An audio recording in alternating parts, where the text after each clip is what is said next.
যে এদেরকে যে 7 মাস বিনা কারণে জেলে ঢুকিয়ে রাখা হলো, এদের দোষটা কি, অপরাধটা কি? বাংলায় কথা বলেছে? 1 হাত করে জায়গা দেওয়া হতো ঘুমানোর জন্য 7 মাস ধরে। সুকান্ত মজুমদার 7 দিন থাকতে পারবে? বিজেপির যারা বড় বড় ভাষণবাজি করে 7 দিন থাকতে পারবে? এইটুকু জায়গার মধ্যে বলছে ঘুমাও, ওখানেই খাও, 2 করে দিনে শুকনো রুটি, 1 বাটি ডাল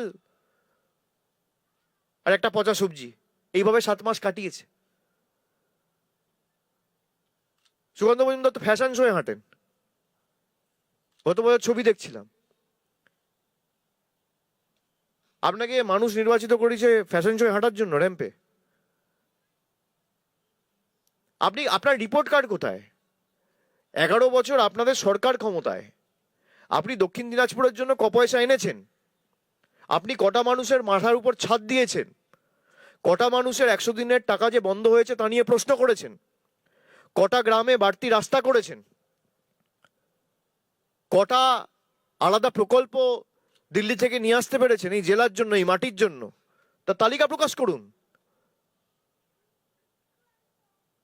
খালি বড় বড় ভাষণবাজি করলে তো হবে না। এই করব তাই করব, মমতা বন্দ্যোপাধ্যায়ের বাপ বাপান্ত, আমার বাপ বাপান্ত, সে করুন।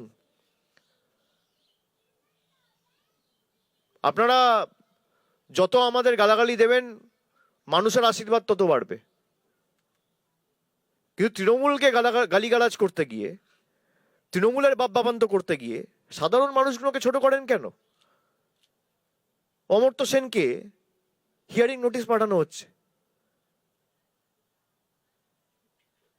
মানে দেশের সব থেকে বড় অর্থনীতিবিদ, দেশের জন্য যে নোবেল প্রাইজ নিয়ে এসছে, এরা হচ্ছে ঘুষপেটিয়া। দীপক অধিকারী দেব বিজেপির চোখে ঘুষপেটিয়া, অমর্ত্য সেন বিজেপির চোখে ঘুষপেটিয়া, মোহাম্মদ শামি যে দেশের জন্য ওয়ার্ল্ড কাপ জিতেছে, বিজেপির চোখে ঘুষপেটিয়া।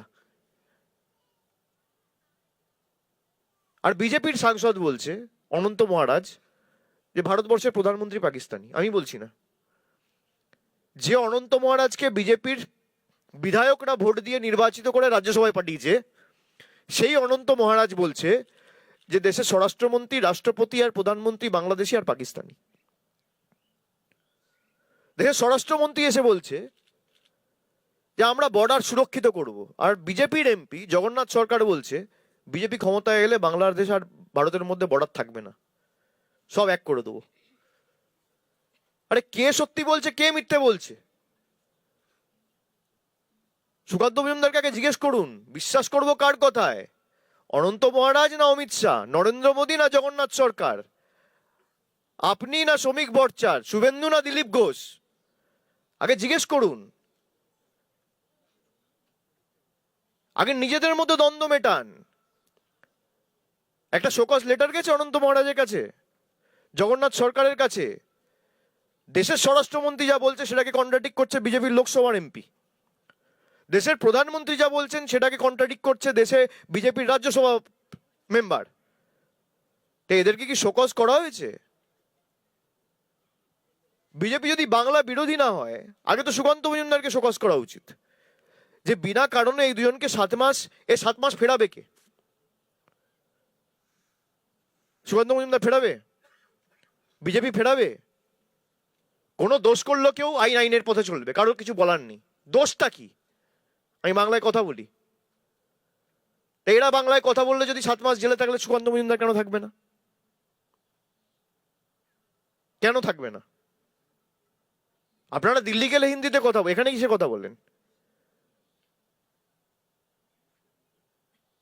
এদের কাজ তো খালি দিল্লির কাছে নাম্বার বাড়ানো, দিল্লির কৃতদাসত্ব, চাটুকারিতা আর তল্পিবাহকতা করা, এছাড়া তো আর কোনো কাজ নেই।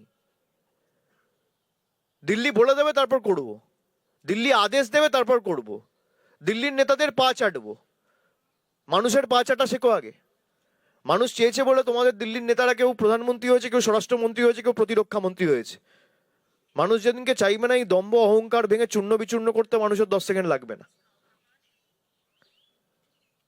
আমি আপনাদের সংবাদ মাধ্যমের প্রতিনিধিদের অনুরোধ করব, এই কথাগুলো মানুষের কাছে উপস্থাপিত করুন, সঠিক খবরটা মানুষের কাছে যাতে পৌঁছায়। আজকে এরা বলে যে বাংলায় ঘুষপেটিয়া ঢুকেছে। যে কটা রাজ্যে এসআইআর চলছে সব থেকে কম ডিলিশন হয়েছে বাংলায়।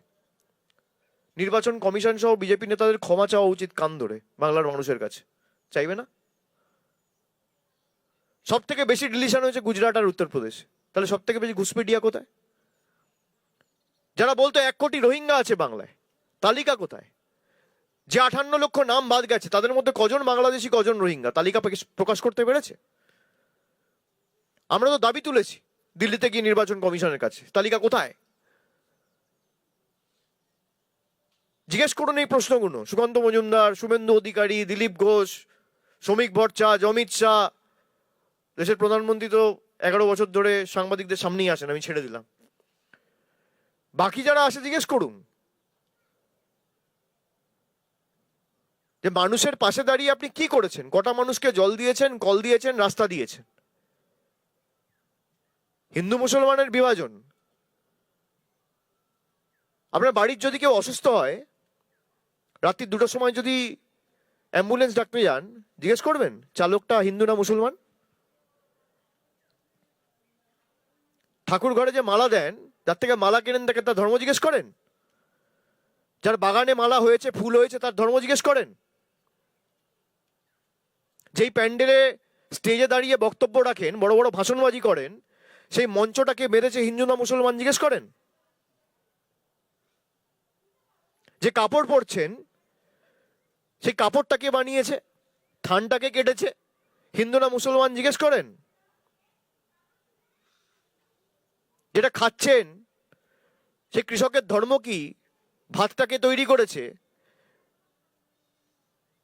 চালটাকে ফলিয়েছে, জিজ্ঞেস করেন তার ধর্ম কি হিন্দু না মুসলমান? তখন তো জাতে মাতাল তালে ঠিক। সুটবুট পরে ফ্যাশন শোতে র্যাম্প ওয়াক করে হিন্দু মুসলমান ঘুষপেটিয়া কো নিকাল দেঙ্গে। আপনারা প্রাক্তন হতে চলেছেন।